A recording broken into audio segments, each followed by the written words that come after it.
This is an attempt to give some clarity to a narrative that explains why there are so many conspiracy theories, and to give some substance to those conspiracy theories in a way that many of the world's leaders who are good people have been unable to put their weight behind dealing with those conspiracy theories because the proof has been missing. So this is an attempt to give the world and those leaders and all of us the proof that we need. I shall return at the end with a coda and two coders to put some further clarity, I hope, and perspective on what I'm about to present. Thank you.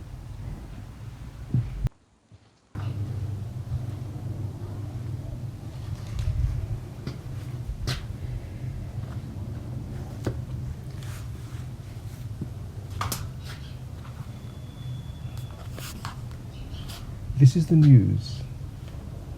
I have thought how to present this, and this is not the way I wanted to, but we're running out of time. So there is something that we all, humanity, should know.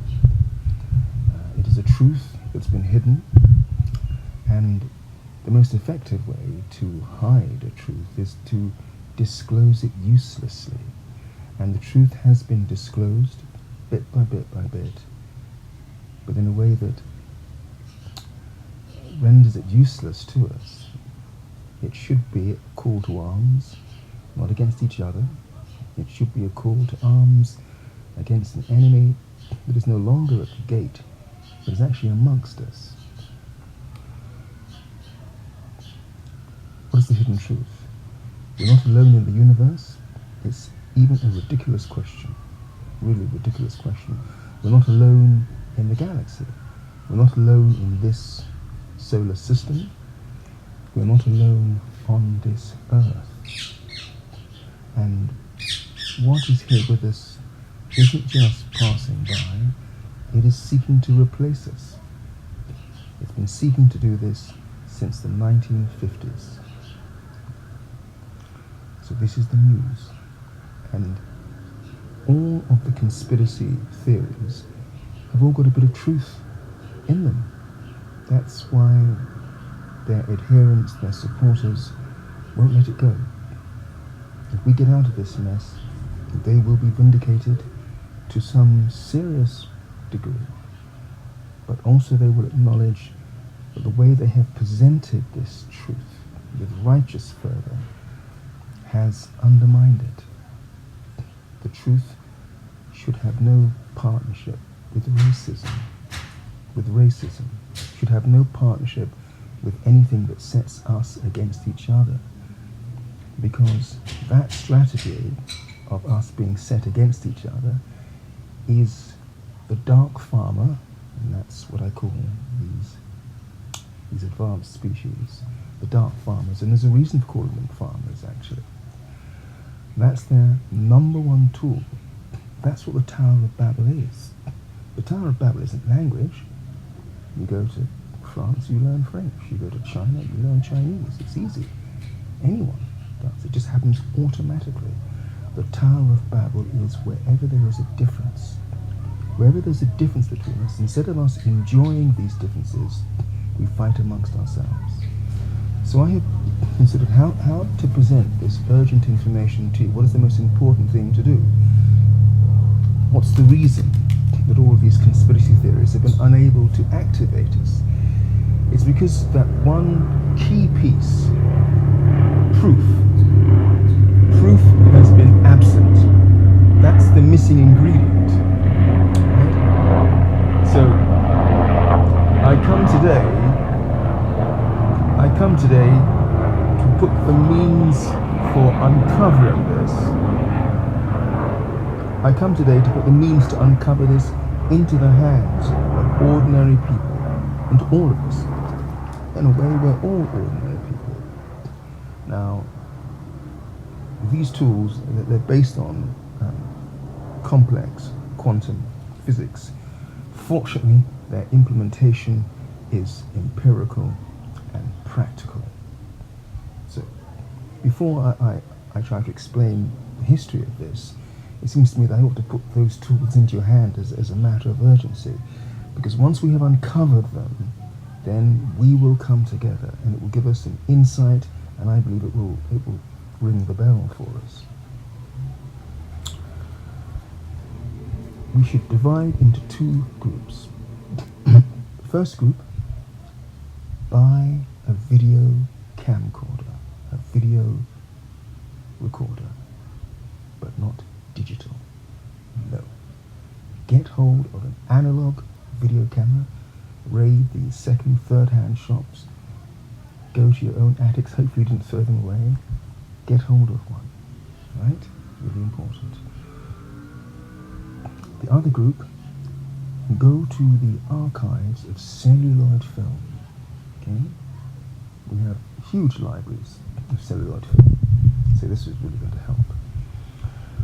To the first group, set up your analog camera over places of importance. Mountains, cliff faces, given to sailors going to sea. Right? Put them on high overlooking areas of a city landscape, just anywhere. Of course, some will put them over military bases. I don't tell you to do that. I don't say you shouldn't do that. Put them over electricity generating stations. And whenever there is a thunderstorm, train them in the sky. There's a thunderstorm. Okay. To the second group, organize yourselves. Once we start to see some of them, let's have people who know about telecine, who know, I mean, I could design the thing myself, but you're certainly capable of a high-resolution telecine transfer from film, can be black and white, but celluloid film, celluloid recordings of some of them historical events, meetings of political gatherings. These beings are not just in craft zipping about. They are sometimes actually, they're quite tall, quite large, not all of them, but the worst of them. They are in our midst. We'll find them walking about in the city. We'll find them. And so we get this film and we transfer it from celluloid onto analog tape, videotape. And then in both those cases, both on the professional quality tape and on domestic quality tape, take what you have filmed and bounce it down to another video analog recording. Do this second, the third, fourth. I say by the fourth, by the third and the fourth you'll start to see, by the fourth and the fifth you will see them. Okay? The scientists immediately will understand where this is, what chaos theory and our analysis of energy levels, what this will occasion. We will see them. It's quite important to get them. Once you start to see them, everything begins to change. Right? And do this with the film. Give these cameras to sailors in particular on pleasure trips, and if the military navy will allow, for sailors. After all, if you're a general, an admiral, your children, your grandchildren, this is the only place we've got. If it's taken from us, where are they going to go? So we're all in this together. When we have 10,000 such, some would say less than that, but I believe they'll start showing up in the hundreds and thousands. Then we will invite the United Nations to convene a special assembly. And then we will invite the governments of the world to tell us what they know, what they have known, and we will forgive them, provided from this moment, right, the 13th of May, 2021, I'm recording this in the European city, provided you discover that you've done nothing to harm anyone involved in this effort to awaken ourselves. We've been hoping for the disclosure projects. Disclosure's run out of time. We're being herded. We're being herded, one and all. We've run out of time for a full disclosure, a soft disclosure, a grey disclosure. It ain't happening. And let's just make sure that the disclosure project wasn't a mechanism to keep us sort of uselessly informed. We have remained uselessly informed for the last 30, 40 years. I just go back to the point about being informed in a way that's useless.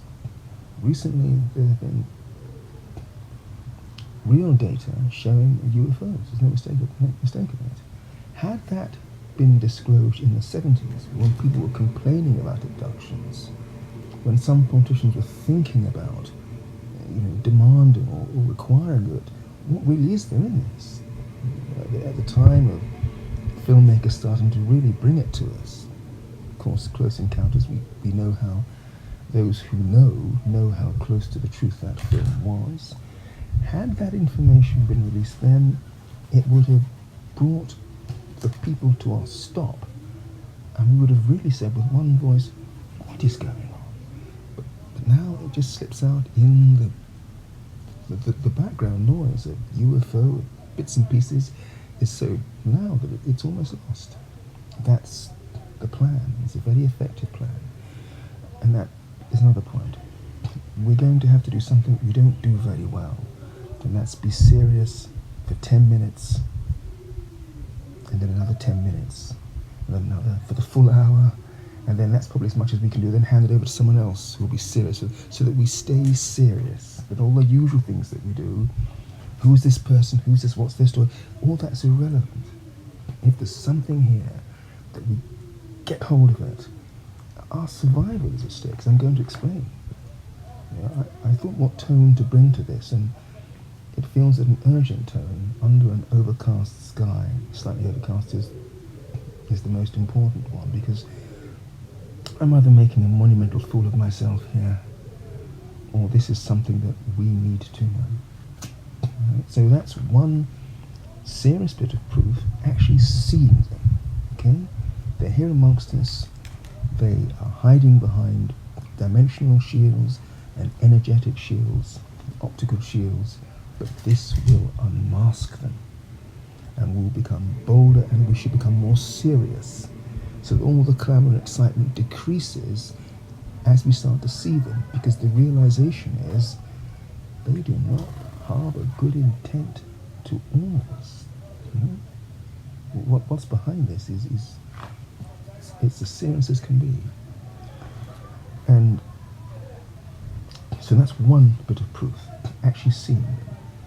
The other bit of proof is, what have they been doing to us? The story goes back 63 million years to the people who were there then. Right? I'll come on to them. Those who got removed have come back and want the planet back, basically. But I explain all of that. 450,000 years ago, a group came back, and that's sort of why we're here. But let me not jump about too much. The second set of proof. The group that came in the 50s, they're the worst. They're the worst, I'll tell you about them. They want us out. It's a recall. It's a complete removal. And they've been changing this to achieve this. Fortunately, we have a reference. I think it was broadcaster Don Cruikshank, I think, got hold or put together a very good program of footage from a European city. I think it was London. No, it wasn't London. It was London, and I think other parts of England. From the beginning of the 20th century, I think 1902, 1901.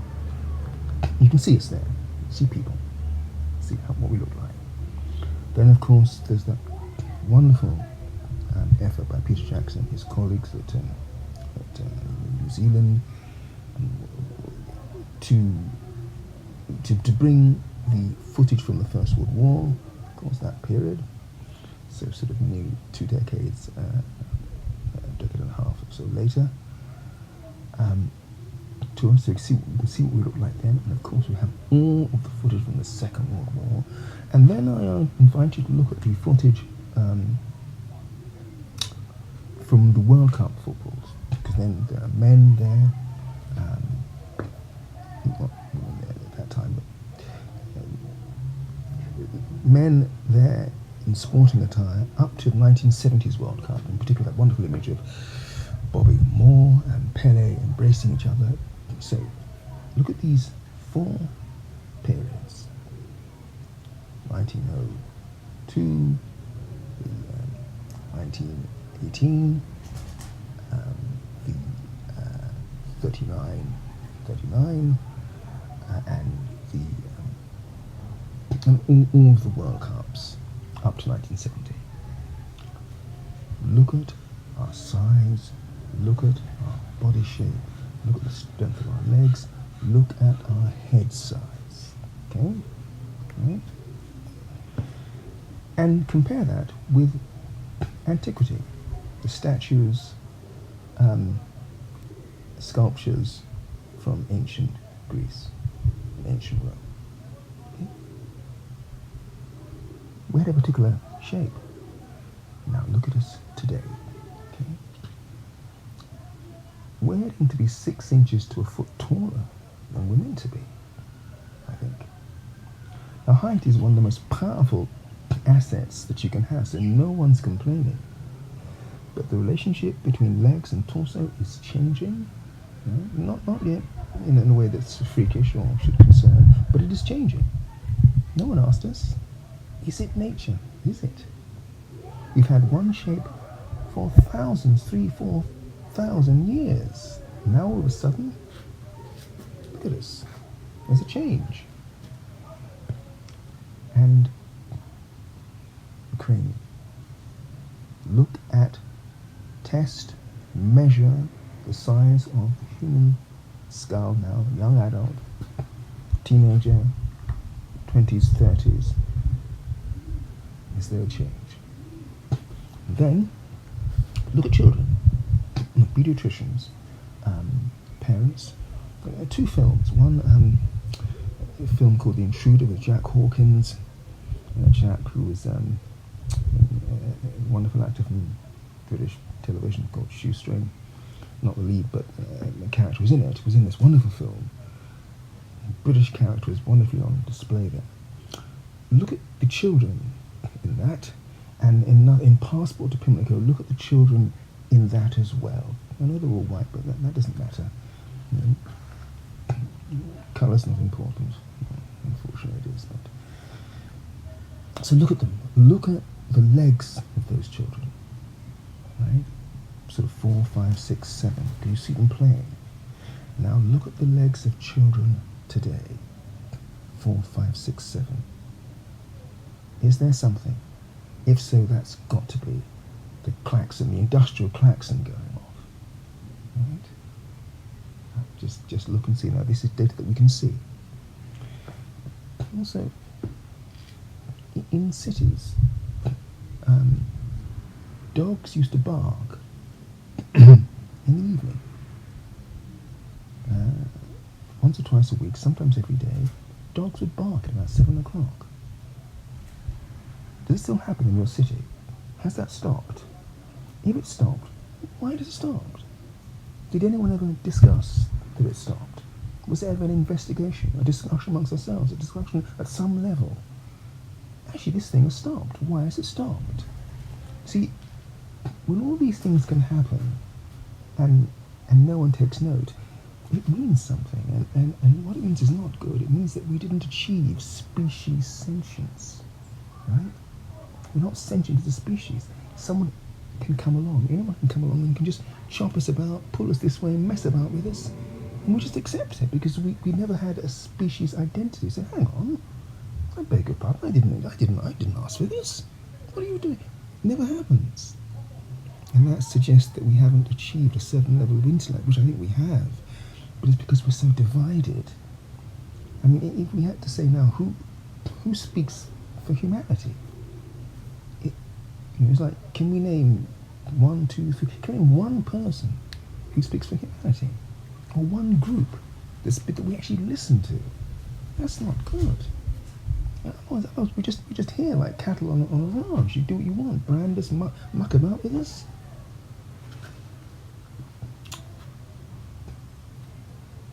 Another bit of proof. Gender fluidity. Just to say that all those people who battle with, who make an issue of, who have made a feature of this gender change, they are to be praised. I know it's not easy for some. They represent the best of us, because something has messed with them, right? Life is tough enough when you have gender clarity. It's tough enough to get on when you know what you are, when you have a feeling, well, this is what I was designed to be, this is what I was meant to be. Life is still no picnic. But for those who don't have that clarity, who actually have this question of what am I? It doesn't matter what that must be like. To have that question, what am I? And to get no sympathy, that is not good. That's a failing for us as a species, that we do not give them, that our intellectual leaders have not made a space for such people, and we're not good at that sort of thing. It seems to me that we need to get better at that. But those who do make the best of it, understand that those who are concerned about it have some basis also, because this may have come to us from an agency that wishes us ill. And you know, though it's not often spoken of, actually it is, that it was a fearsome, fearful, unsettling, and some have been unsettled to an ultimate position of not knowing who and what you are. So it was not a gift. Some have made it into a feature, and particularly artistic people have made some feature and have brought a new character of person to us. But we should not forget that this was not intended as a gift. And those who are against it have some validity. But you must not be against the people. Love the people, not who has done this to them. As for what has been done to them, sometimes they make it into something interesting. And then we have to be intelligent about this in a way that we are not often. Excuse me.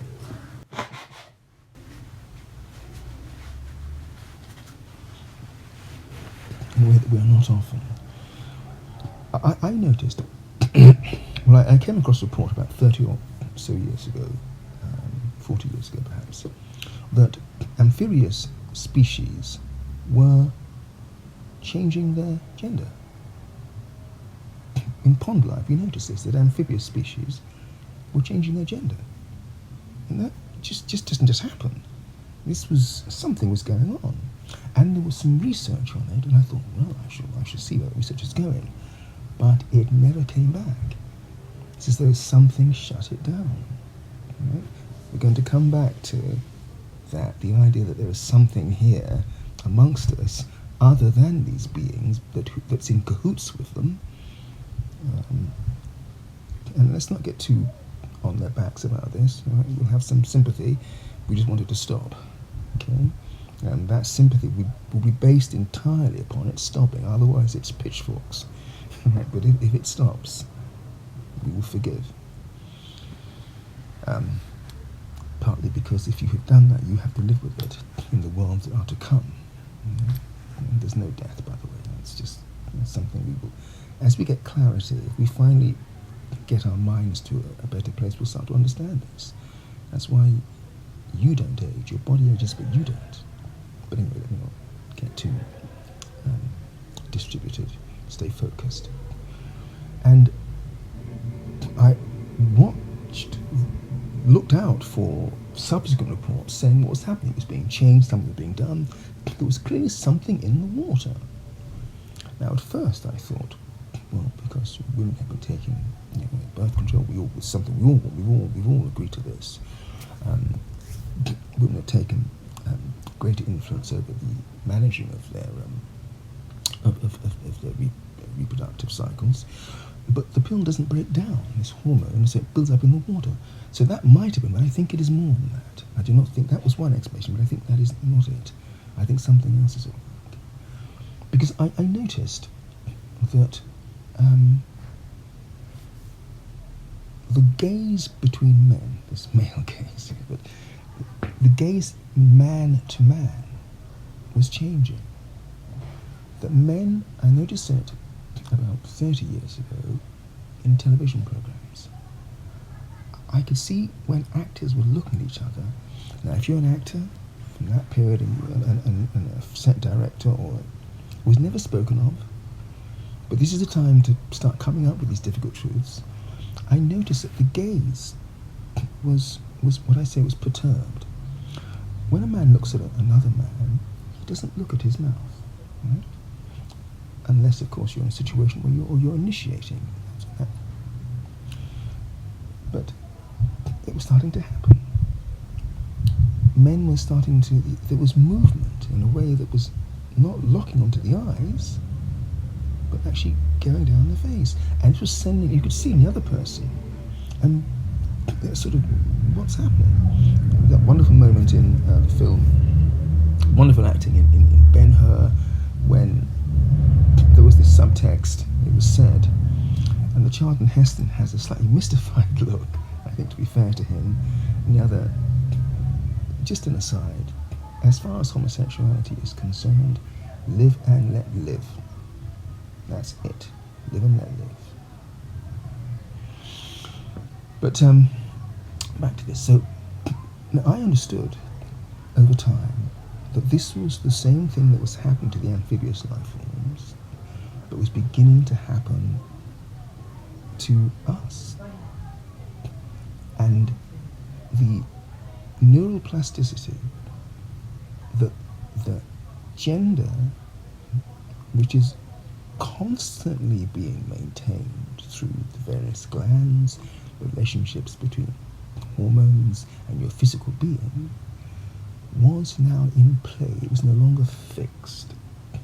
Actors used to get very close to each other so that the angle of declination was greater, so they had more control. But it was sort of getting too close. It was sort of, it's not happening so much now, as if it's less. But there was a time. So any actors and directors of photography who know of this would be a good time to speak about it, so that we just add to this body of knowledge.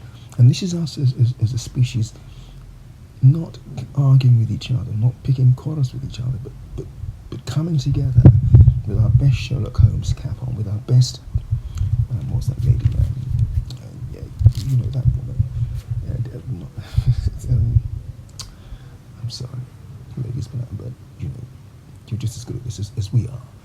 And we go detective mode. We work out what is going on, because it is not in our interests. And so I noticed that. And then after that, gender started to change. The shape has changed. You look at the shape of people, as I said, hips, in ladies in particular, are narrower, shoulders are wider.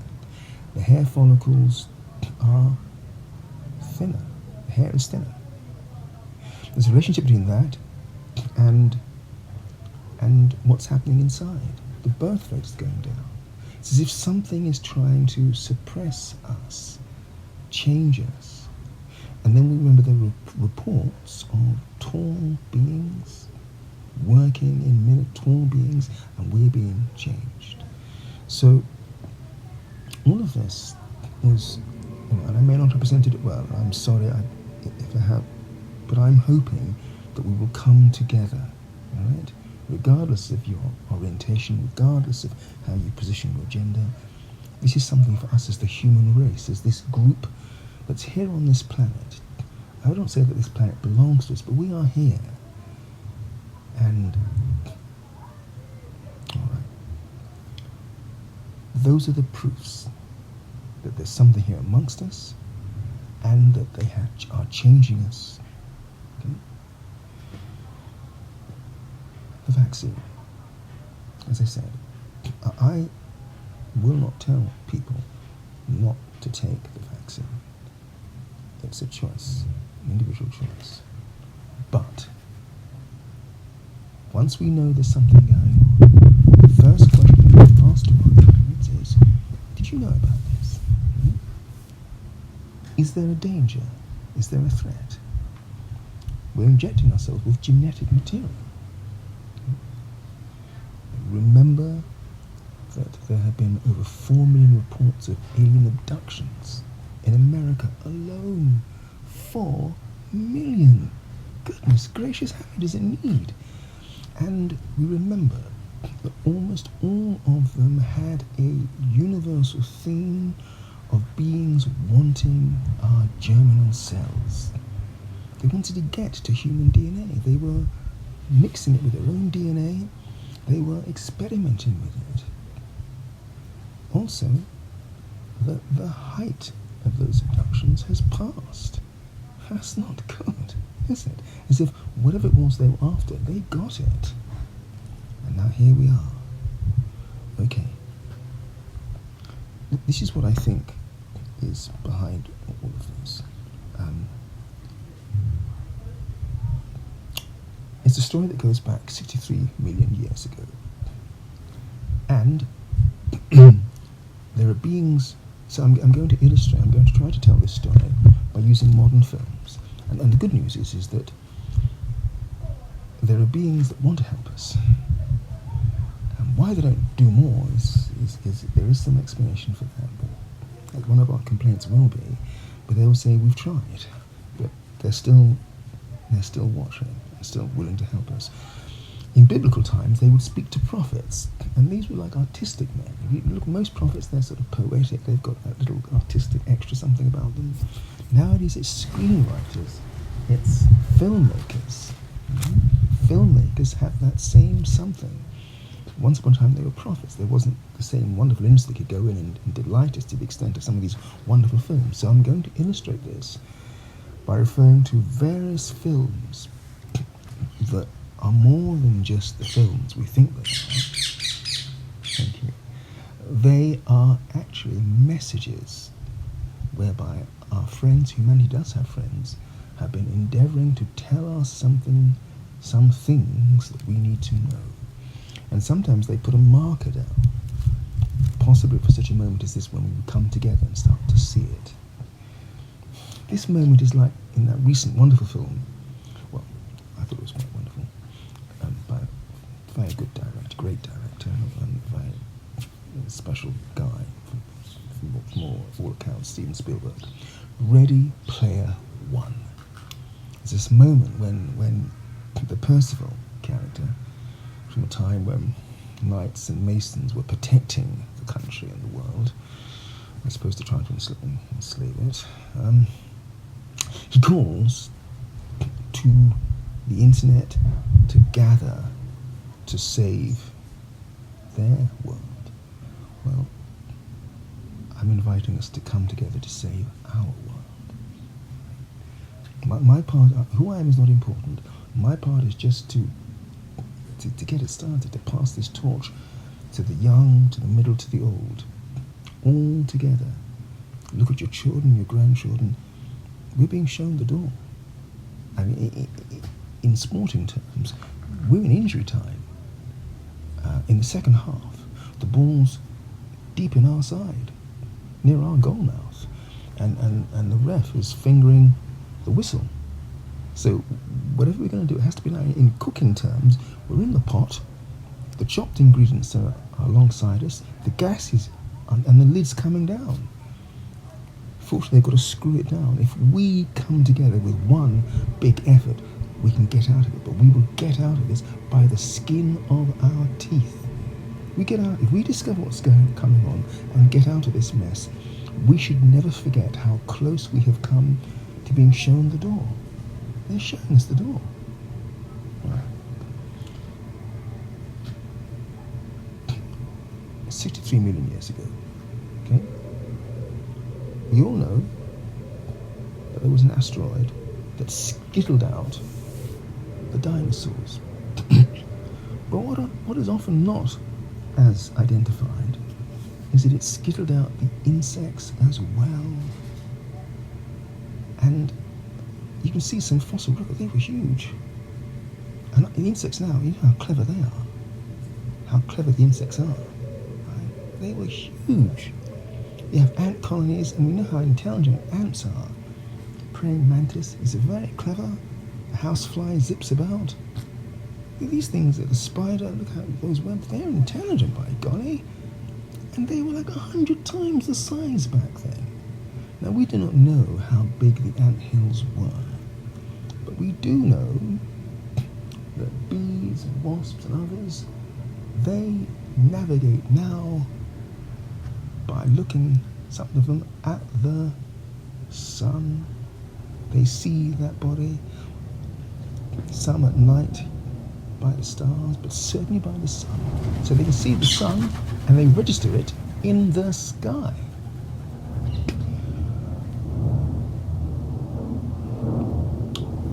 I'll come back to that. There are 4 forces in the universe that are really relevant to us and that our science has not really identified. 2 of them are consciousness. What does that mean? Consciousness. I'll come back to that. But there's a consciousness mainframe that's in the universe. So it was put there. Okay. There's a consciousness personal computer in each of us, like a soul consciousness, a soul machine in each of us. Right? It's a consciousness in the computer. There's a consciousness computer out there, and there's a consciousness computer in here, which do very powerful things. The other 2 of this 4 are 2 bits of software. There is the software of fractals, small, large, larger, things repeating. That's a bit of software that's out there. And the other is the complementary opposites, the yin-yang. That's the other bit. Things happen through these 4 forces, 4 items that are out there. They are using them, trying to get rid of us. Okay? They're not going to wage war of the worlds. That's not allowed. They should blast us off by lasers, no. So instead they use these 4 forces, these 4 items to get rid of us. Just remember that, okay? The complementary opposites, yin-yang, the fractals. And they run them on our computer and on the universal computer. The most powerful thing in this solar system, the 7.5 billion bits of soul computer in each of us. If, when humanity watched the first moon landing, there'd just been a little ditty showing someone with a hammer smashing insects and lizards, just smashing with a hammer, with no explanation, just smash, they'd have fled, right? Because all of us would have been looking at that. Ooh, just looking at it. That's what they fear. They fear us coming together, right?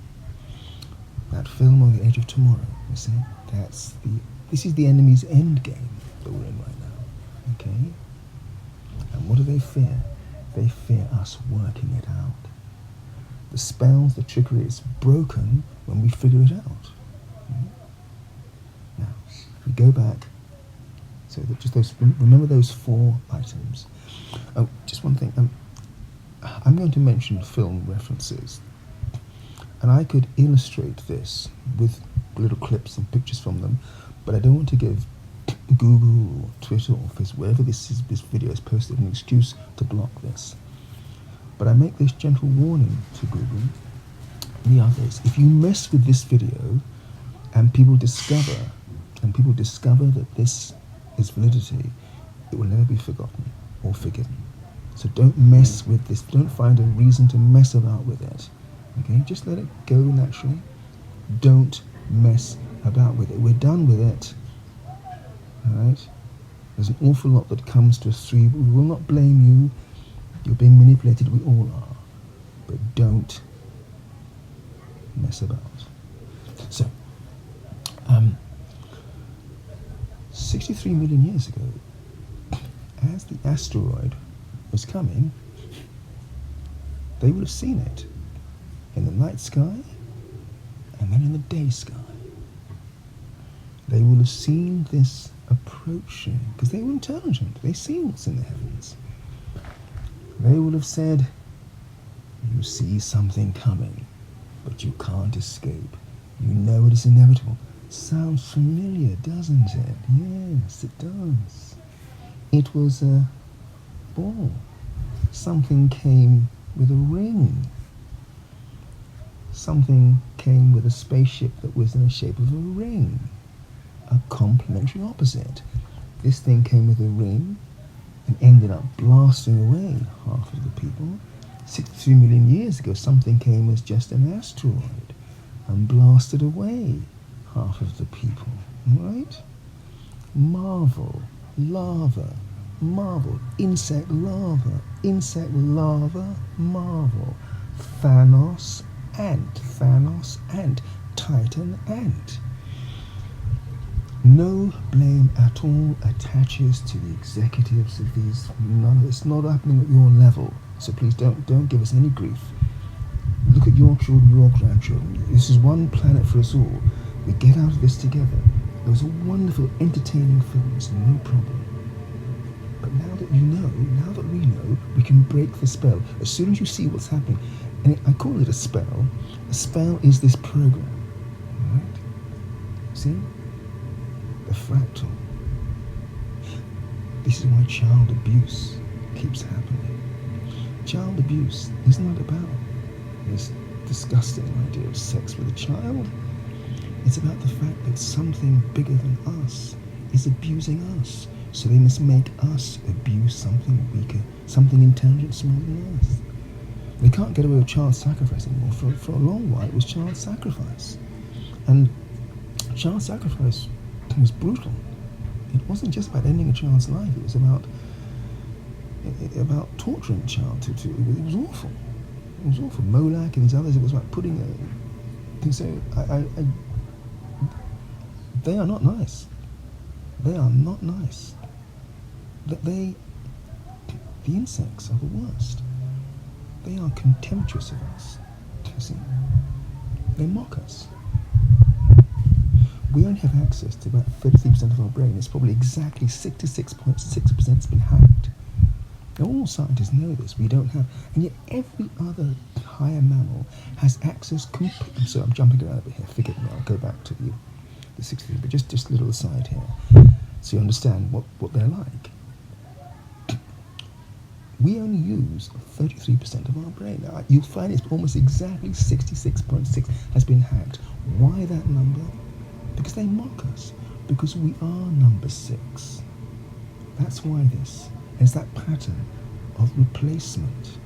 They're trying to replace the giants of the past, the Anunnaki, the Vimana technology, the Atlanteans. They were us. We are versions of the same cattle. These huge... That's it. The story simplifies. See? All these various bits and pieces, it's one story. That something came and has been farming us. We put human DNA into pigs and goats and other things in order to get something from them. They put their DNA... This is another part of the story, I should come back. But just remember Patrick McGowan in the 60s? The prisoner? I'm not a number, I'm a free man. What was his number? He was number 6. And what happened to anyone who tried to break out of the little matrix? It was a matrix. That village was an early version of the matrix, wasn't it?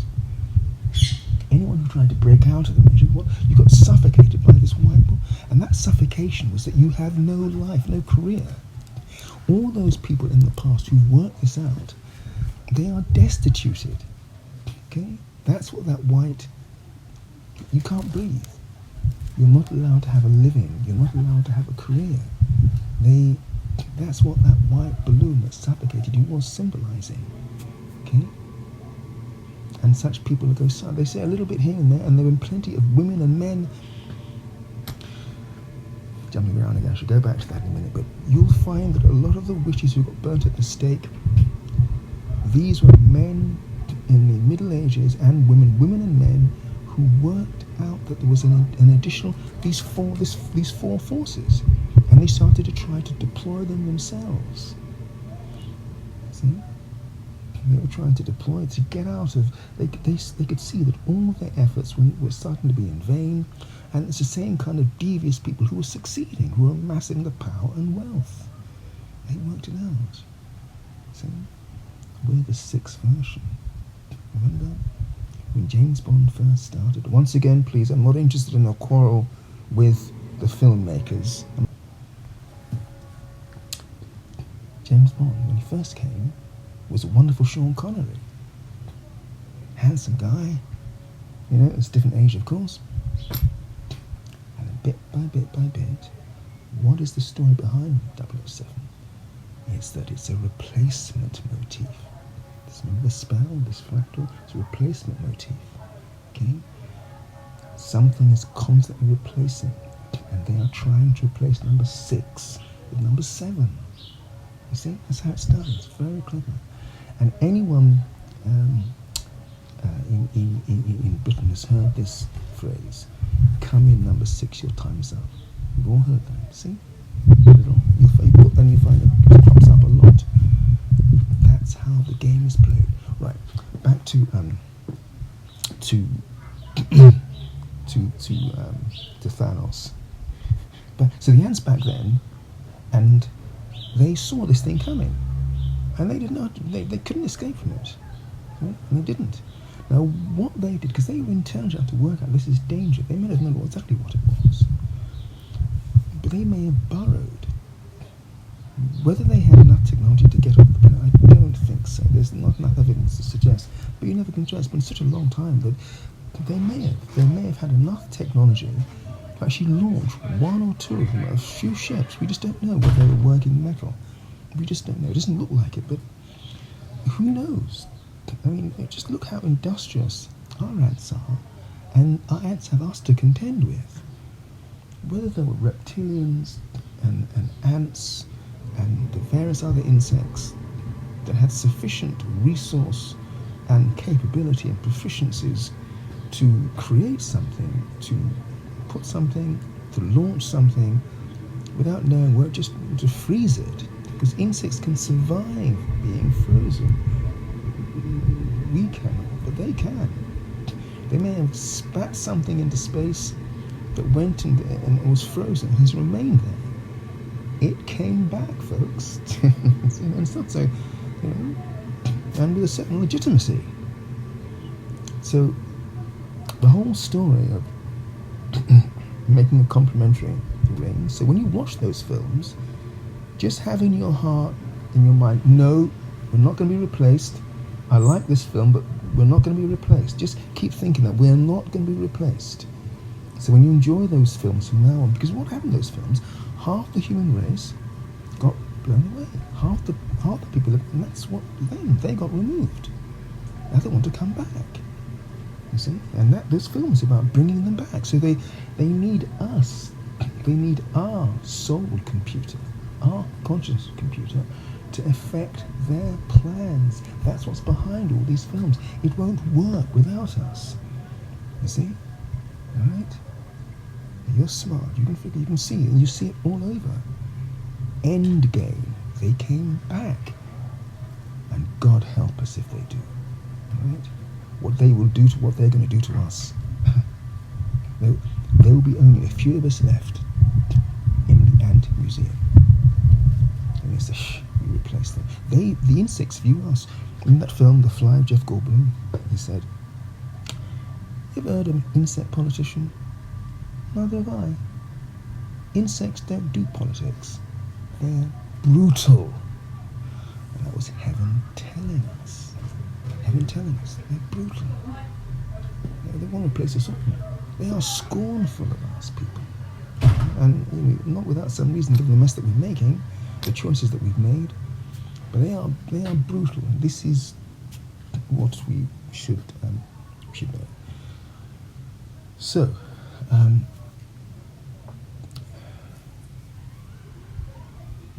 hope it's not getting too dark. Let me just see if I should do something about that. Just bear with me a minute.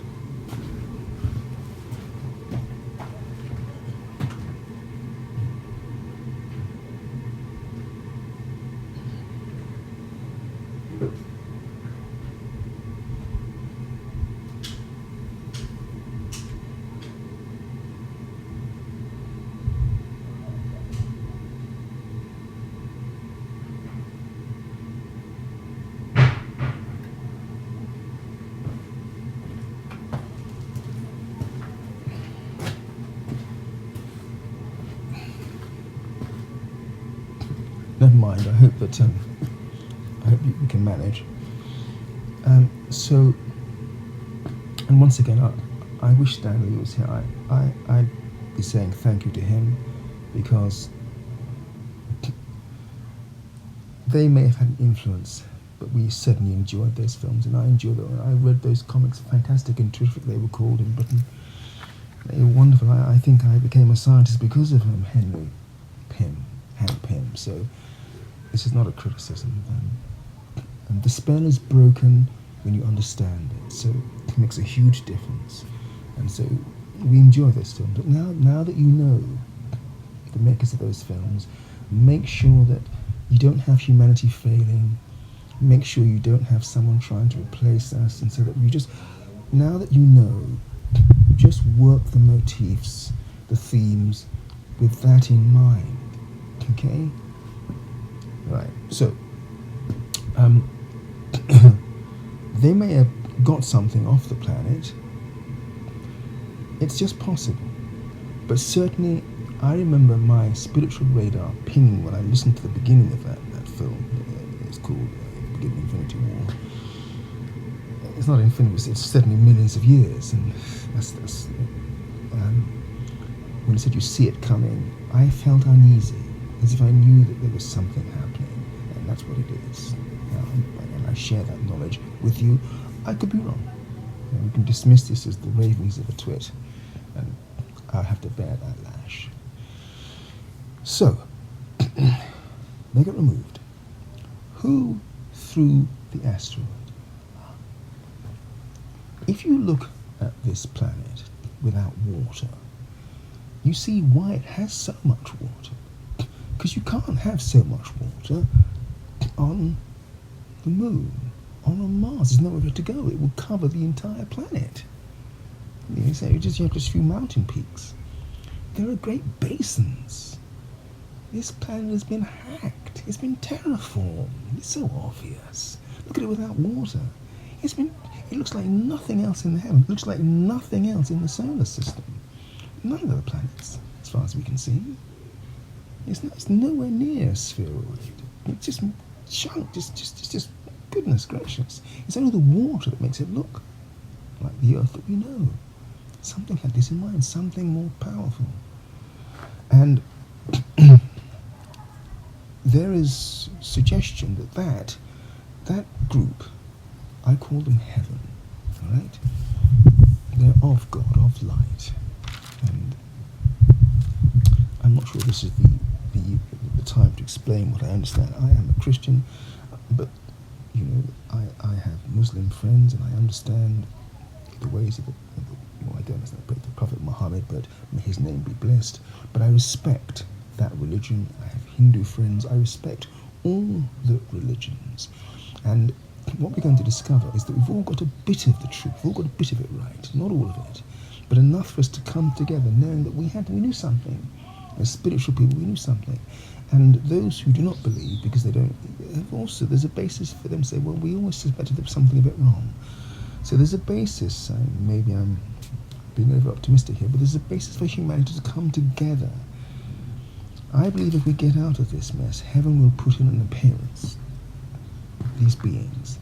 Babylon 5, there were those groups, the Vorlon, avians, wings, it's clear, angels.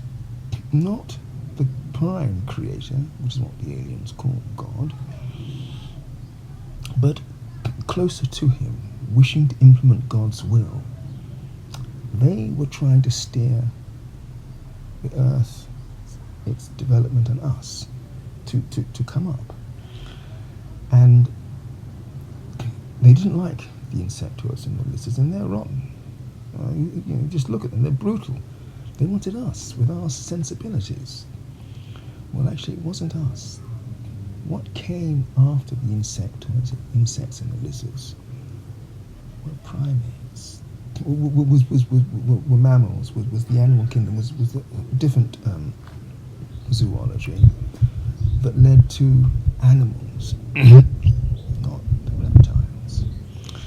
Warm-blooded, which perhaps are more sympathetic. It's beyond my knowledge. But they were steering them. And evolution was on its way. But then 450 to 500,000 years ago, 500,000 years ago, the reptilians came back. Okay? That's this serpent, reptilian, in the Garden of Eden. Right? Now in the Garden of Eden, they weren't like us, because we can't survive in nature. We don't have hair. They had hair all over their bodies. That's how they could be naked in the garden. You can't survive in a garden without hair. They were the hominoids of 500,000 years ago. They were the Yeti and the Bigfoot of back then. You see, not us. They're being nurtured up to people status. But the reptiles came and said, we want to come back, we want this planet, it shouldn't have happened. There was a discussion, I think there was a compromise. This is more than I know exactly.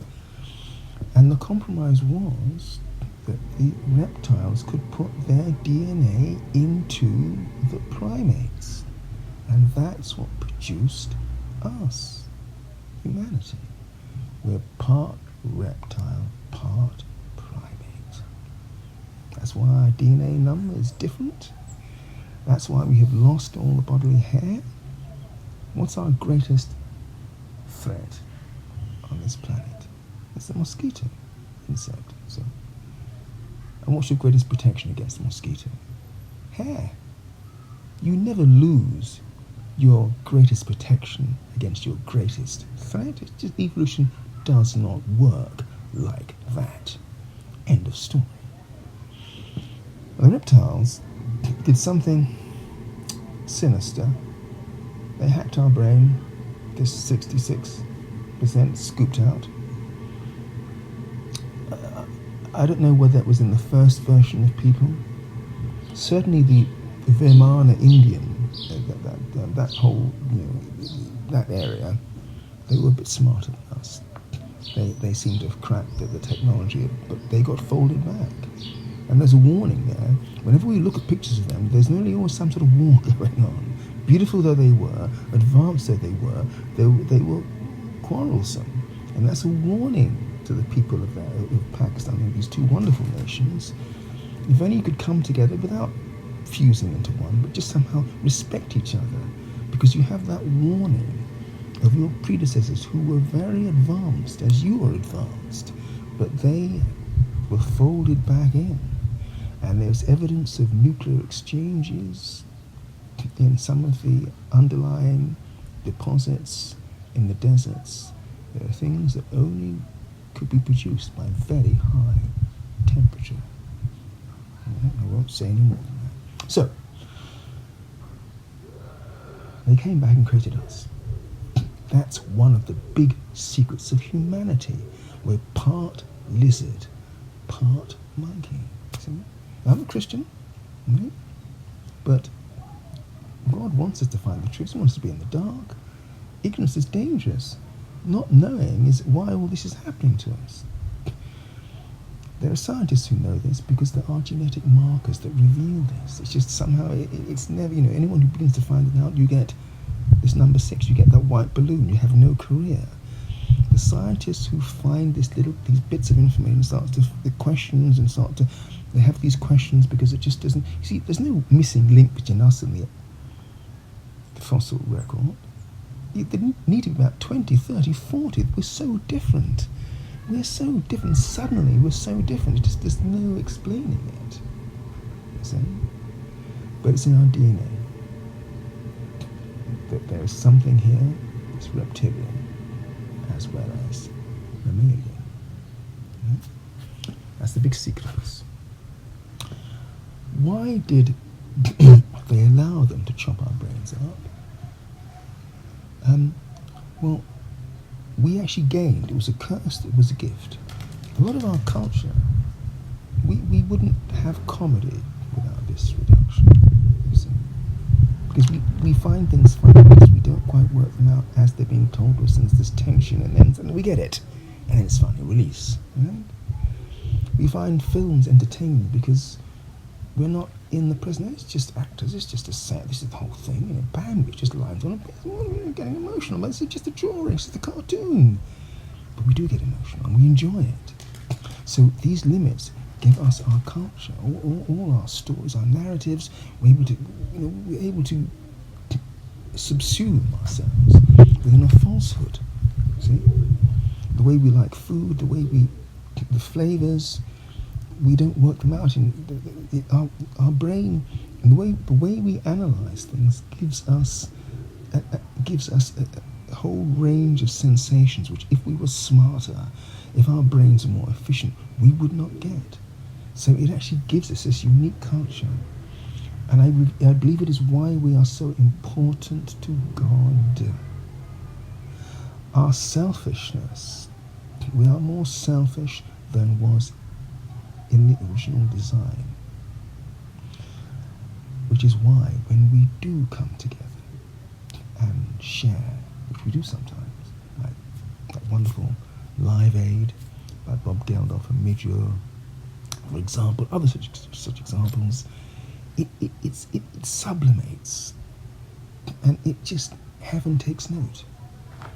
So, and God approves. God is in us, exploring the universe. And in our design, the glove is thinner than any other design. So God can enjoy the universe through us more than through any other creation. And that's what's special. And that's what they fear too. The reason that, and I'm going to go back to 450,000 years ago in just a minute, but the reason why Star Trek is so important, and this Roddenberry, heaven sent him, that's so clear, and Mozart and the Beatles and others to uplift us, and I'll come on to that. The reason that the Next Generation is so important, these two, the Next Generation and Deep Space Nine. The Next Generation because there were carpets on that ship. Carpets. There were pregnant women on those ships. There were children on those ships. It wasn't just about fighting, it was about humanity getting off the planet, and that is what they fear. We got to the moon, and we walked backwards. Moonwalk, right? It's a backward dance, you see, moonwalk, backward dance. See, Michael Jackson, who we loved, before we discovered all these things about him, we loved him, his replacement. We don't see him in his progeny. We love you, his children. We understand why, but it's that's how snide and sinister it is. Okay, and to his children, we love you. Truths like this are difficult. They do not perch upon you.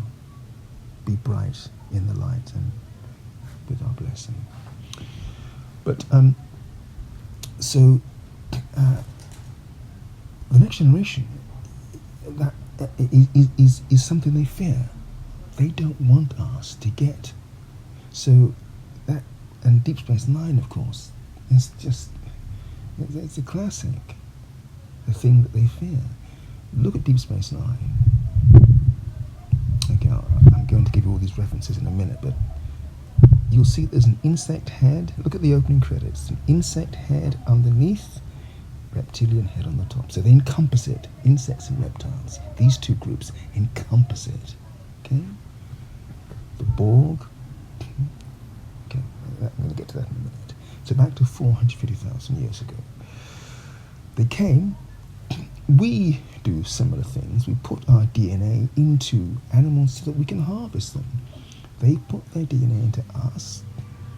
They made the primates much more intelligent than they were at the time. Remember what the serpent said to Adam and Eve? If you eat of this apple, that's DNA. That was us being told what had happened in a sort of roundabout fashion. Right? Eat of this apple, said the serpent, and they were made cleverer. Okay? They were made cleverer by this, but at a cost. And that cost is there's an imbalance between our body and our mind. Greed and fear. That's the hack. The hack of this 66% scooped out is so that the body, almost all of humanity's problems come down to greed and fear, which are body's most powerful drives. Beware these two children, but beware this boy most of all. Okay? Greed and fear. Ignorance and want.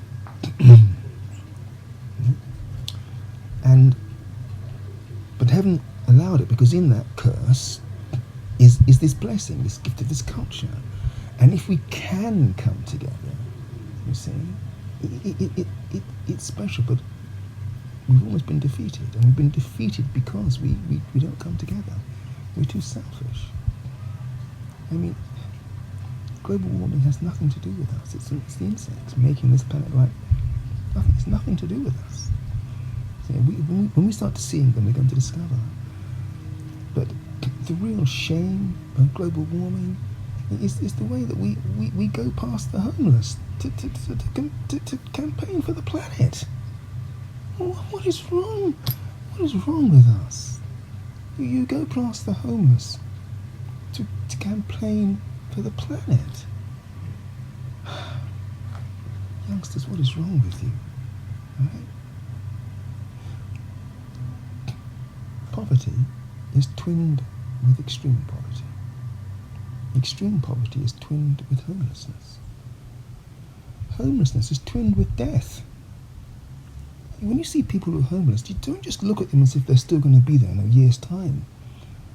The body is a chemical reactor. We exist through generating warmth. That's how we exist. That's the whole point. You go to sleep on the street, unless it's California. You go to sleep on the street and it's not funny. Well, it's little. No, it's not funny. You see a homeless person on the street, you haven't seen, and you'll see, you look at them, you don't just leave them there. They may not be there in the morning. They may have moved along because they didn't wake up. A cold night, they didn't wake up. Homelessness is twinned with death. I mean, there are 80-year-old climate campaigners. I'm just looking at them. There's a 30-year-old homeless. They're not going to make it to 40. This planet is over 1.5 billion years old. No, and you should know that it is the same mentality, thank you, that allows you to go past the homeless to campaign for the planet. That is the same mentality that caused our destruction of the environment. The choice to do what you want as opposed to what is right. COVID has shown us that we can shut down the economy. We'll shut it down to build houses. How long does a house last for? A couple of 100 years. You shut the economy down for 2 or so years, build houses. you have then you've removed homelessness from the country forever. Replace the housing stock. Right? Who gave the houses away? Well, there you go. Right? So you'll find that an awful lot, certainly in Britain, an awful lot comes back to that particular person. But back to 450,000 years ago.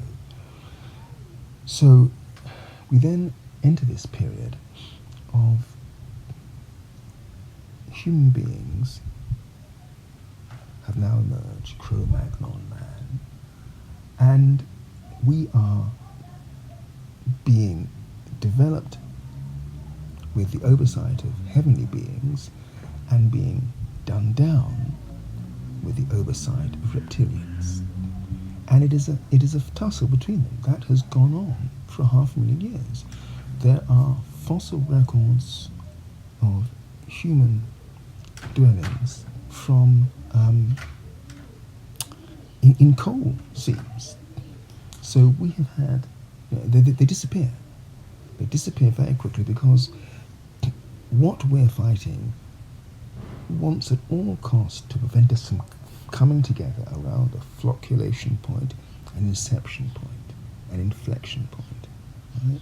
These words, flocculation, inflection, and inception. Similar thing. A point where we get enough of the picture for it to mobilize and motivate us. And that's why this film, The Adjustment Bureau, is a wonderful film. So over the 450,000 years, something's been trying to uplift us, to come together, to get the technology for space travel, because space travel is the key. Okay,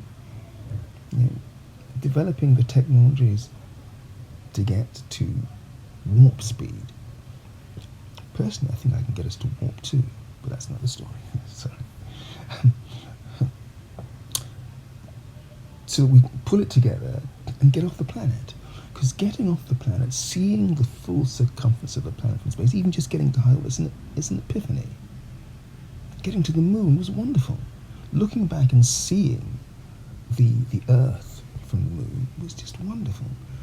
If we had children up there, poets up there, people up there, it would have transformed us. An awful lot of our problems on the Earth are because we're just hemmed in all the time.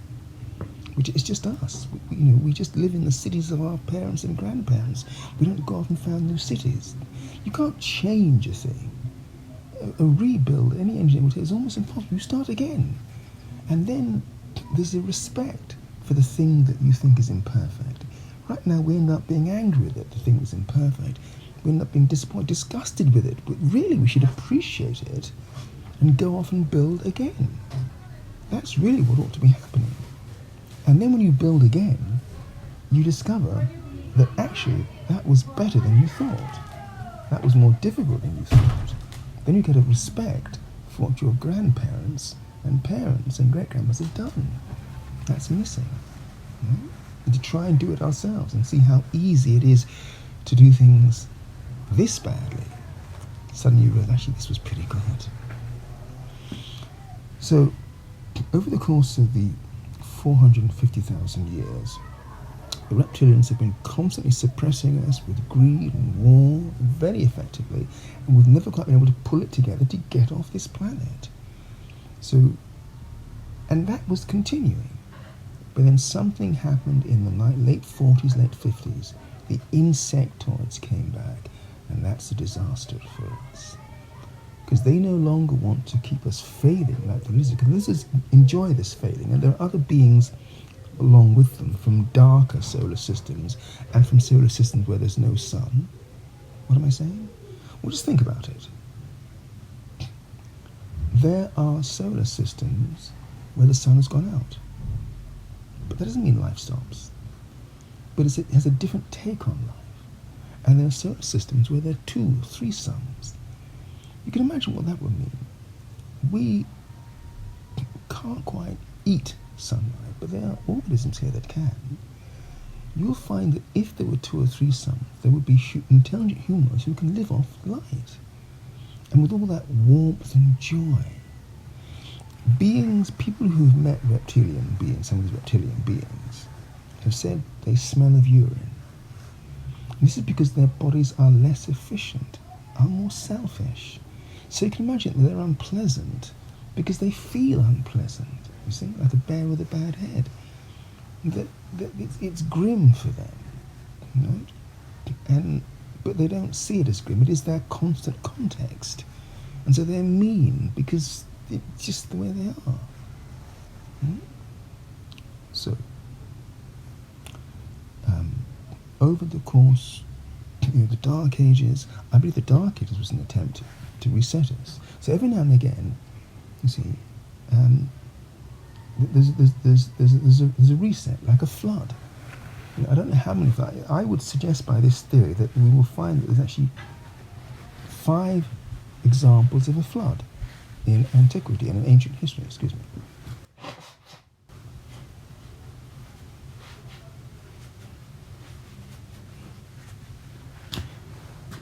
That we are number 6, so there will have been 5 resets, 5 floods, 5 extinction events in the past, you see?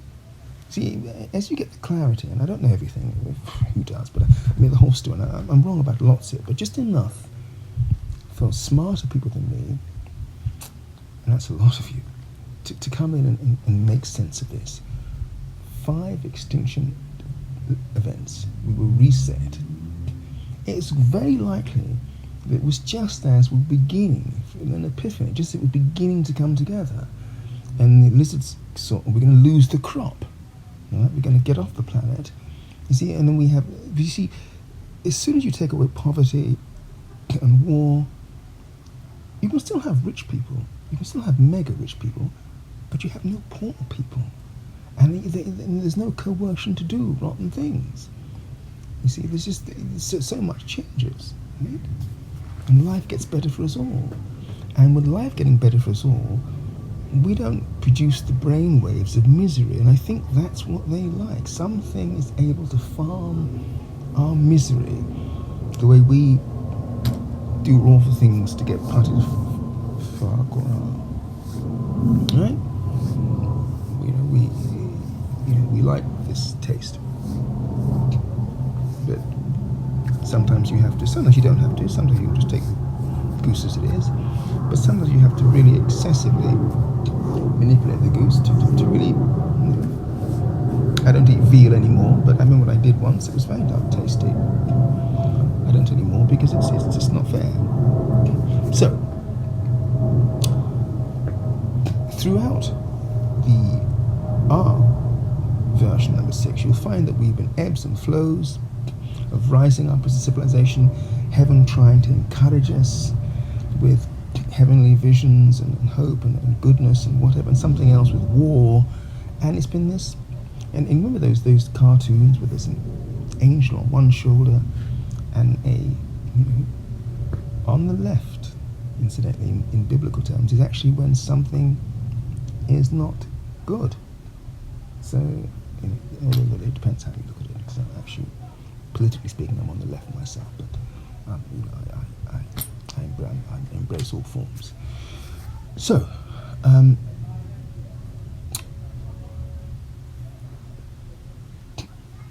this battle between raising us up and doing us down has been going on since we have been here, maybe 50,000 years, our version, number 6, I'm not sure. And that's why we've had these stories of good versus evil. But then in the 1940s, something came. In Star Trek, that was the Borg ship. Maybe one group of things. And I believe that we outnumber this group that is trying to get rid of us. I think that we outnumber them 1,000,000 to 1. There's like 7,000 or so of them. And they are trying to incubate themselves within us, which is how a lot of insects do reproduce. And so that would explain what's happening. And so I would invite our best code breakers to look at the vaccine and compare it with the DNA from praying mantis, housefly, ants, and spiders. And to look at people who've had the vaccine, their DNA needs to be checked and scrutinized to see if there are any changes, that we monitor this. We monitor this closely. Are there any changes in the DNA? Right? And we just look at DNA today and see if anything is happening. I've indicated that we're changing our shape, that our skull is being made smaller. I notice these changes, we look at them, we identify these things. It's easy to say, goodness, James, what an absolute load of nonsense. We've looked, there's nothing there. Thank you, you've wasted our time. And I apologize for that. But there's evidence we actually can find out. Let's find out. Right? As a species, let's find out some answers. And so I invite our best code breakers to parse the vaccines, to look for this, to look within our own DNA before and after we've had the vaccine. Are there changes that we really get serious and investigate? This is a one-off ticket for us. If we're wrong, it's all over. We lose everything.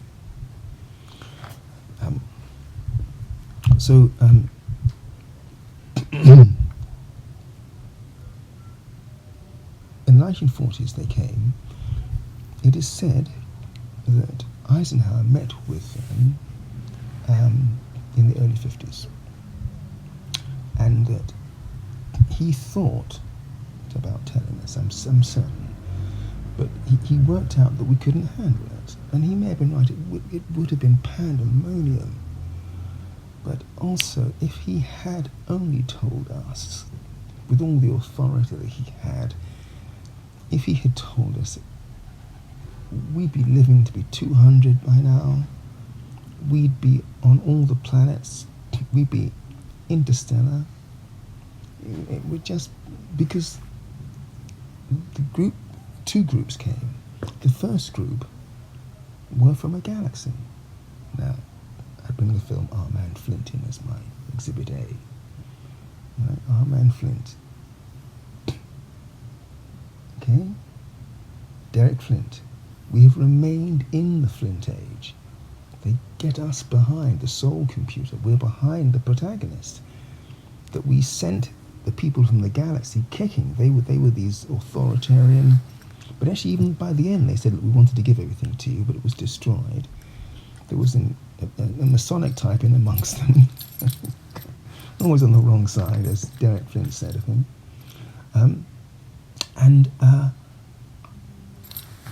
Galaxy came with controlling the weather. They came with a manipulation of the mentality of women to make them more sort of, willing to be misused. And it had this island. So look at the picture of the island. You see there's a grotesque face in that island, Galaxy Island. But I'll bet there's a program that can be applied. Take a picture of that island. I'll bet there's a recursive formula that will actually change that to a beautiful face. I have a suspicion. Okay. Oh yes, there's a scene from Trolls that is definitely genetic. Look at Trolls. There's a sequence where she's singing, and those plates are blood cells, and it's a genetic. That is a code for genetic manipulation. Once again, wonderful film. Enjoyed the film. Wonderful. Thank you for the filmmakers. But that little sequence is telling us genetic manipulation is in play. Okay, you've got this grotesque thing. It's got like a face. The ogres have got like a face on them. So it's all there's something. Look at that. Let the mentality of that I'm trying to suggest now, and let students and scientists look at that sequence and work out what is going on. Actually sing a song. Hello, is it me you're looking for? Is it me you're looking for, which is telling me is that they're trying to do something, they're trying to replace us, and we're being told in that sequence, something is telling us in that sequence that you are being replaced, and this is how it's being done. Okay? Blood cells, those plates. So I'll just leave that. And so, in our man Flint, you've got Dr. Wu and Dr. Schneider on Galaxy. Dr. Wu is a German scientist. Dr. Schneider is a Japanese scientist. So they're saying that we're being told it's a reversal, right? And so if it is a reversal, then we see that the weather was being changed, so that the other side, the reptilians, are changing the weather. Well, the insectoids are changing the weather, which I'm telling you they are. Global warming is not us, it's them. It's them, not us. The relationship between men and women is being changed, right? And something is going on there in a way that's less, we're getting on less well. And as I said, that has to be the idea of us. We should not allow something else to do this to us. But that film is telling us what they're doing. They're messing with the weather. They're changing the relationship between men and women, and that we could have had a galaxy existence, and we've stayed instead in the Flint age. They've made us. We loved Derek Flint. He was the protagonist that we identified with, and we've stayed. Our weapons, our technology is all Flint. It's all fossil fuel. It's the Flint. We have remained in the Flint age. We've remained this primitive. We've remained an advanced but primitive people, whereas we could have been galaxy questing, see? Having much longer lives, knowing wonderful stories. Instead of young people watching these super, it's digital, you see. Without digital technology, we wouldn't believe in what's on the screen in the same way. It goes to a particular part of our brain. Christopher Reeve, that wonderful actor, his Superman, it was a wonderful film, but it was models. And so you enjoyed it as entertainment. You didn't write about it in the same because it just didn't look so real. Now we have young people talking about it. It's actually its history. Easter eggs, this, backstories, this. I feel ashamed as an engineer when I look at them doing this. The same way that when I watch that film, Gravity, I feel ashamed as a scientist and as an engineer. It's all fake. It's only the face. Everything else.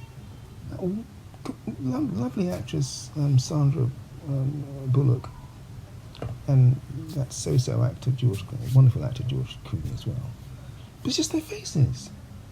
The Wright brothers, in 1903, got into the air. By 1930, just 27 years later, we could circumnavigate the globe. We could put cameras on the heads of pilots, on the wings of pilots, on a pilot's leg, have people on the wings cavorting about, pilots, cameras here. We could do the whole thing.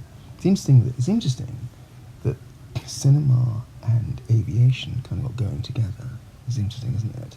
As if this creativity was really beginning to get going at the beginning of the 20th century. And just 27 years later, we could do it all. In 1969, in the 60s, we were on the moon. Now, in this film, just a few years ago, we can't even do high orbit without the whole thing being a complete and utter. It's light boxes, trapezes. It's shameful. It's a great bit of filmmaking for the filmmakers. Great bit of filmmaking. But as an engineer, as a scientist, we should watch that film and feel lashed. Any scientist or engineer, you should watch that film and feel lashed. On our watch, what we have done, we have gone backwards. We need to catch up quickly and get Clooney and Bullock and those filmmakers there and give them the tools. Say, there, now do it properly. Give them a space government and do it properly. Before they're too old and grey and gone. And we have to get William Shatner onto the moon, by the way. That's another story. So, and all of them, and Nicole and Nisha, while they're still with us, these wonderful people. So, in the 1950s, key moments happened. They came back. I think there was some sort of meeting. Remember this film, A Matter of Life and Death with David Niven? We were told in that film that there are higher beings, as in Babylon 5, the Vorlon, the Mimbari, and others. Oh yes, Babylon 5, I said. The reptilians put the DNA into us. Well, that's the Narn and the Centauri.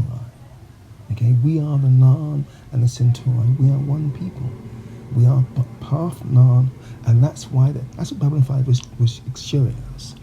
The fighting between, because we have been at war with each other. The reptilians keep us fighting with each other.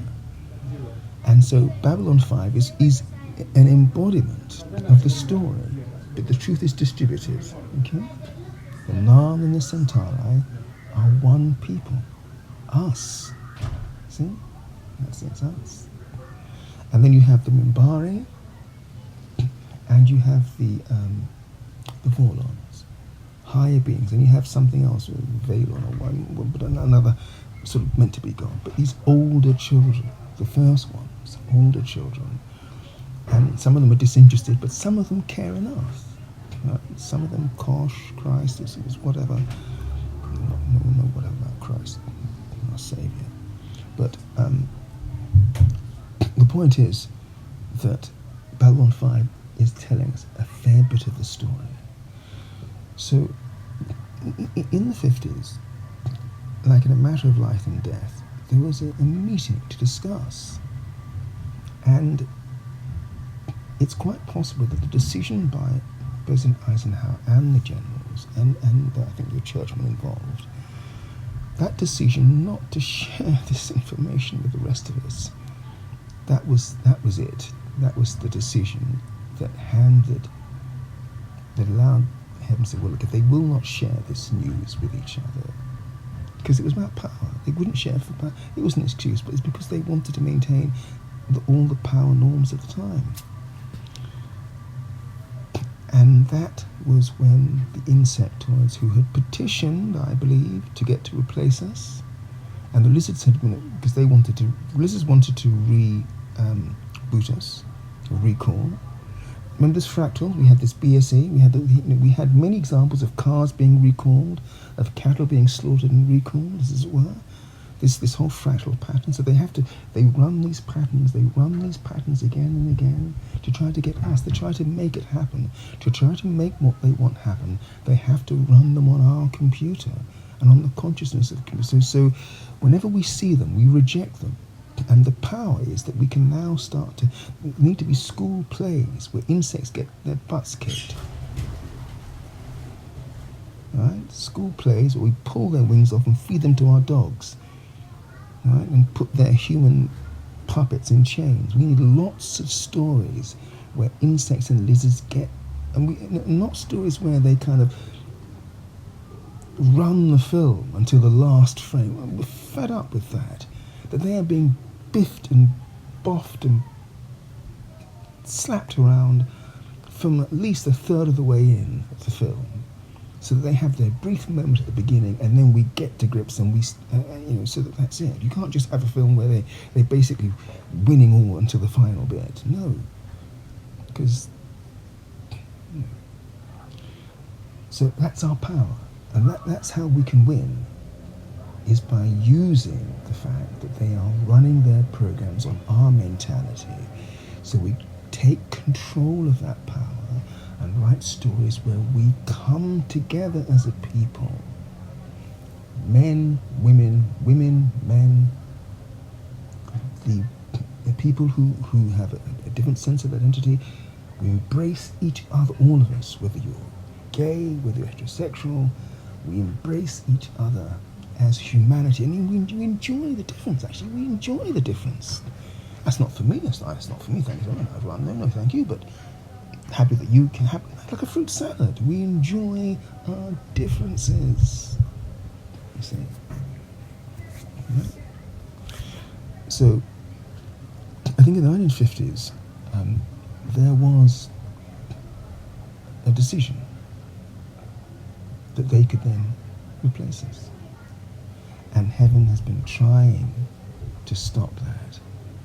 But there was a decision on high that we could be replaced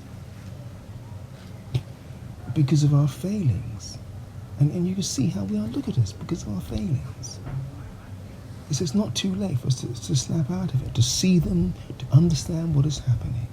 Okay? Look at Star Trek, the Borg. Okay? Whenever Q is wonderful actor there, all of them wonderful, all the Star Treks. Oh, by the way, on Star Trek, we should bring back Enterprise again. Bring it back. But give Merriweather a promotion, for goodness sake, and let Braga just be the writer, but not and a writer whose work is super. No pink skin nonsense. Just anyway, beg your pardon. So if you look at Star Trek, whenever Q's involved, look at those episodes. You'll find that when the captain in the captain's ready room, look at the fish tank.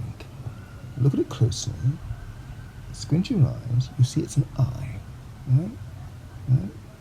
So fans, just look at that. Look, see it's an eye. Okay.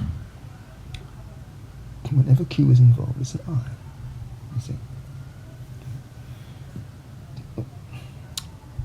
One instance, there was this lady who's Q, and Q comes back, and at the beginning she's playing with these lovely Labradors, golden and black, and then she's Q is messing about with her and sort of mischief, and then there's a time when she's in the captain's ready room and look in the fish tank. You'll notice that one of those Labradors is a golden Labrador. It's upside down, it's bloated, it's fetal, drowned. That's heaven's way of telling us that these beings do not do racial favorites. They want to get rid of all of us. So do not think they're going to be on any one side. They want us all gone. You can see it there. None of this is happening at the level of the set design. It's all happening at a higher level. They will not have given that a moment. No one had anything to do with that on the set. But if you look close, you can see it's there. Like when Geordie is being mind controlled, you see it's always those stories where there is a theme that they want, what they're trying to do to us. Where Geordie is mind controlled by the Romulans, and at one moment he's tossing and turning by the bed. If you look at that scene, you'll see that there's a lamp on his bed. And look closely, squint your eyes at it. It's a holographic eye. That is so clever. You have to understand how that light will play with not just our retina, but with our higher cortex. No human is smart enough to put that there and know it'll be an eye. Okay? Look, you see it. It's not just an eye, it's a holographic eye. And the back of the fish tank in the captain's ready room, sometimes you can see it's an eye, and once or twice it's actually a reptilian eye. Okay?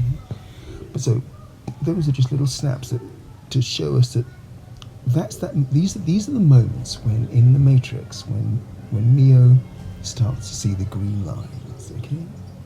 You start to see there's more going on. So what is it about an eye? I'll come on to that in just a minute. What is it about an eye? I'll just come on to that. But back to the Borg. The Borg, the insects.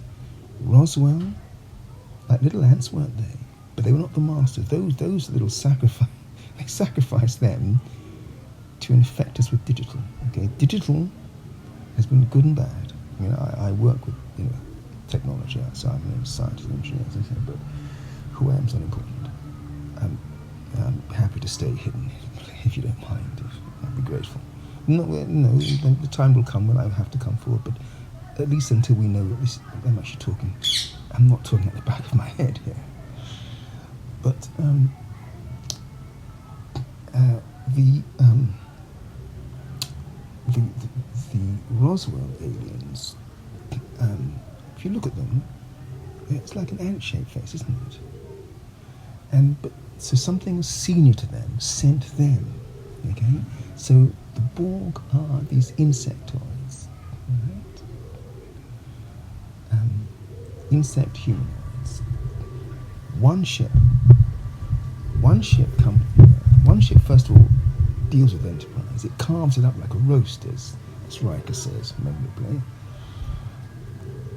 And Q has to rescue it, has to rescue the Enterprise.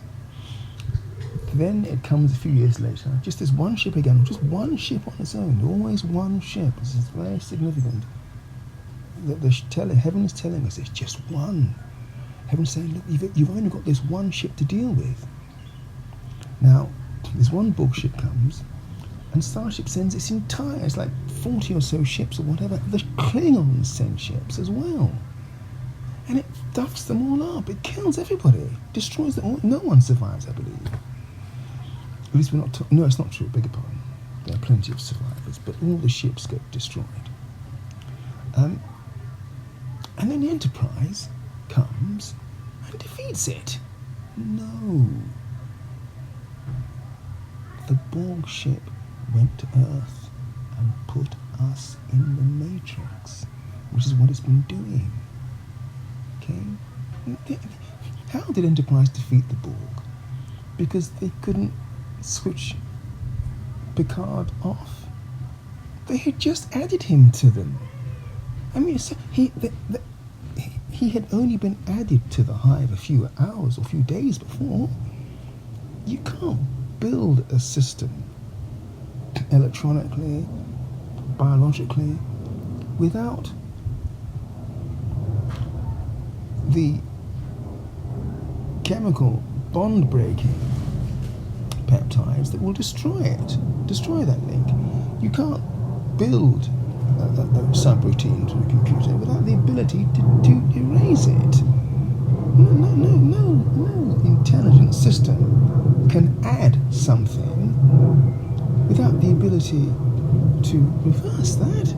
It's just impossibly stupid. That was the story that was given to the crew of the Enterprise so that they would believe they had escaped what was done to them. Why? Because when Picard says to the Borg, my people, we do not like being subjugated, our free will, we'd rather die. What does the Borg ship say? Death is irrelevant. When you say death is irrelevant, it means that you won't be allowed to have that kind of fight with us.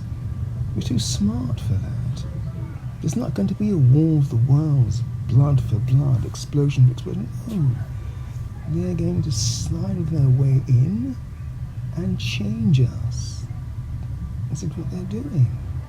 How do you know this? What other evidence is there? Well, just look. In the next episode, or the one after, in Family, I think they get, no, the one after that one actually, Family. Picard goes back to his farm. Wonderful episode. At one point, he fights with his brother, and he says to him, I wasn't good enough. I wasn't strong enough. Look at his face. It's half brown, half white. That's heaven's way of telling us this is your fault line, humanity. This is your biggest failure.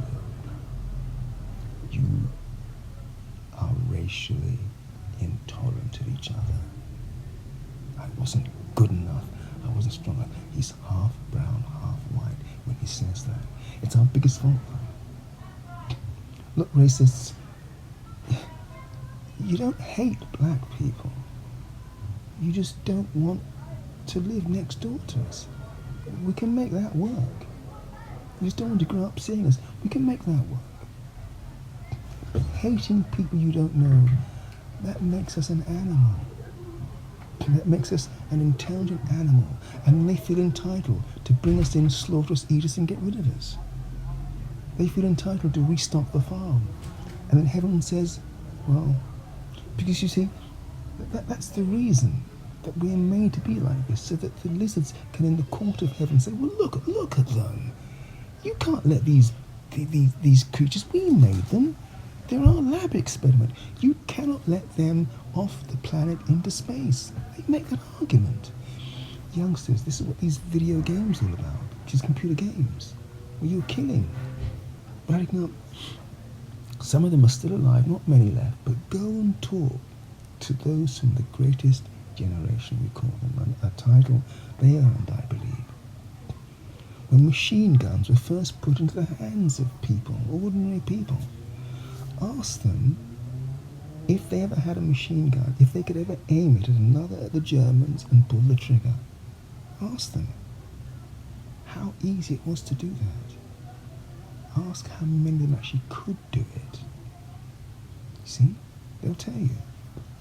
You aim above them. To actually fire bullets at a human being, it's very, very, almost impossible to do and stay normal. And ask those pilots who flew those helicopters in the Gulf War, where actually it's a meat grinder for human beings. They will have seen human beings dancing because bullets. Talk to them, see what it was like, see see if they were able to shrug it off. Talk to them. There are still people from Vietnam who remember seeing people caught in a napalm blast. Sometimes actually our own side, once or twice. Talk to them. Listen to them. See how possible it was. It is to do that. They have given us these computer games that we kill. When I was young, it was just bang, bang, bang. Or you sort of. It's very difficult to do. They have stuffed us up the bum of the god of war, and we smell accordingly. And that's their plan. So they can say to heaven, "You do not want these critters off this planet." That's what they can say about us. That's what they do say about us. That's why we are quarantined here. That's why we won't be allowed. Would you?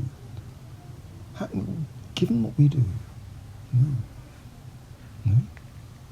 Though our one defense is that they have done this to us is true, but nevertheless, we have taken to it like a duck to water.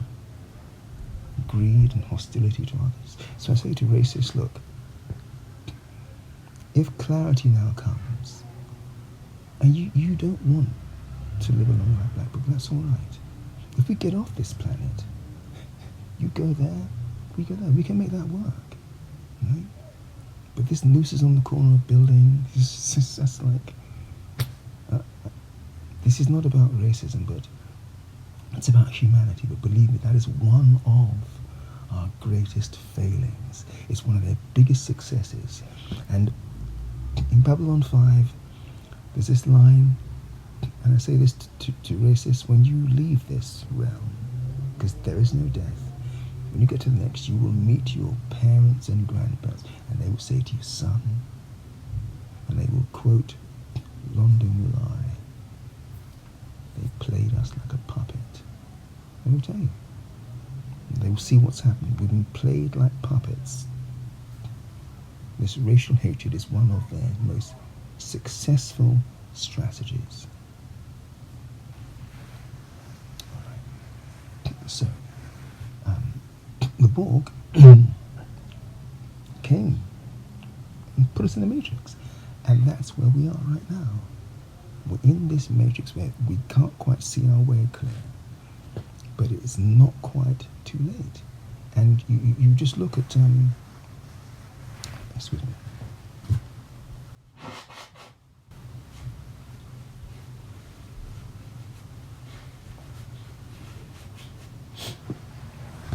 We have these feature films to help us, where information is being given to us. The Adjustment Bureau is very important. It should be on the curriculum, that film. It's just so much. So thank you to Emily Blunt and Mr. Matt Damon. It's the name we have there, but wonderful actor. Emily Blunt, you notice that in those other two films that she's been in, Quiet Place and Edge of Tomorrow, The protagonists, the enemy, they are like insects, but they're our size. They have the speed and ferocity. They're strong, as you know. Insects, if they were our size, they would be able to move at 60, 70, 80 miles an hour. And they'd have the strength to pull us limb from limb, which is exactly what you see in both of those films. They're strong. So it's clearly, this. So we must watch those films in our heart. You are not going to prevail. You are not going to replace us. If I'm right, and we discover these beings, because by the mechanisms I've indicated, by using that technique, then we just start having posters of us kicking the butts of lizards and insectoids. And we have school plays. We just start to use, because in The Edge of Tomorrow, is it The Edge of Tomorrow? I think The Edge of Tomorrow. With Tom Cruise and Emily Blunt, and that wonderful actor who passed on. What's his name? Great guy. But one of the lines is that we can. The enemy's only weakness is that they have to run their programs on our computer, so that we actually can take back control and actually win. And you see that line, there has to be a way. That's heaven talking to us. You can see it's plaintive where she says it. You hear that? There's got to be a way that we can win. That's heaven talking to us through her. Right? There's got to be a way. There is. The way that we can win is to take back control of the narrative. But it has to be true. It has to be us recognizing our regard for each other. We don't have to love each other. I'm not asking the racists to love, but we can have a mutual tolerance for each other and then go our separate ways. Not want to burn each other's house down, okay? And above all, we outnumber them. I mean, it is a flaming liberty. They're trying to take the planet from us, right? However, their entitlement is good because they were here first. We are making a mess of the planet, but we can say that that's their doing, and it is. Right? But they're trying to completely replace us. I invite the Daily Mirror, one of the few British papers I trust. I've indicated that we're being stretched over the last 50 years to look at the changes in our physical form. Just extrapolate that, another 50, 150 and 200, so that you see what shape, what our physiology will be. Now just imagine Spock and Kirk coming back and seeing human beings, or indeed Picard, Worf, Riker, Geordi, Delana, it's Diana, Troy, wonderful. They're all wonderful actually, and Reich, Crusher, beautiful, clever, all of them. Coming back and seeing beings, that height, you would know that the whole story would be the Borg did something, and to go back and to reverse it. So that's the narrative. They're doing something to us. Right? And even if we like these changes, no one asked us. Even if you like, women, if you like these changes, that's fine. We're your partners. We will support what choices you make. But it should be your idea. It should be our idea. No one's got the right to just come and do what they want with us. You not think? It should be our idea. So, I think that I could say more, but I think there's enough there. There's proof. That's the context. These beings are here, and I think that if I'm right about the vaccine, it's a choice for you to make, okay? Because I could be wrong, and it was your life and your family's life, so it's important to you. But just make the decision informed by this. Let's go looking for the evidence. You can already see it's going to be a second, third. This COVID, which only affects a small number of us, I think there should be another cure provided, and I'd be happy to. Anyway, never mind. But if they're trying to build piece by piece the genetic components of an insectoid blastosphere within us, so that the way that wasps and other insects very cruelly reproduce themselves by injecting a caterpillar or another insect with their fertilized seed, if that's what they're trying to do to us, oh no, let's get eyes on it and get out of the trap, okay? And get out of this trap and see it, if that's what their plan is. And the various maybe that's enough. I've said enough there to tell you what I think is happening and what I think can be done. If it gets started, oh yes. There's various films I was going to mention. There's a film called 6 Days in May, right? 6 Days in May. That film was not about a right-wing coup within America. That was heaven trying to tell us that military bases were being made with our resources by these creatures. Right? That was them trying to tell us that they're making these bases. It's not about a right wing. That was the pretext. But the subtext, the real story was they are building bases. Okay? But we don't always cotton on to these messages in time.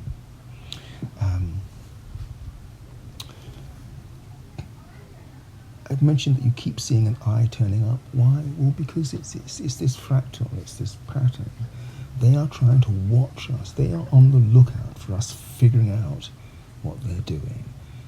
The lizards, the insectoids, they're trying to make sure they can cover the bases. So they look at us with a dark eye. Right? They watch us. And so we need drawings where this eye gets, punched closed. We need to have drawings where human beings are winning, of all races, of all colours, genders, sizes, where we are winning and they are being beaten.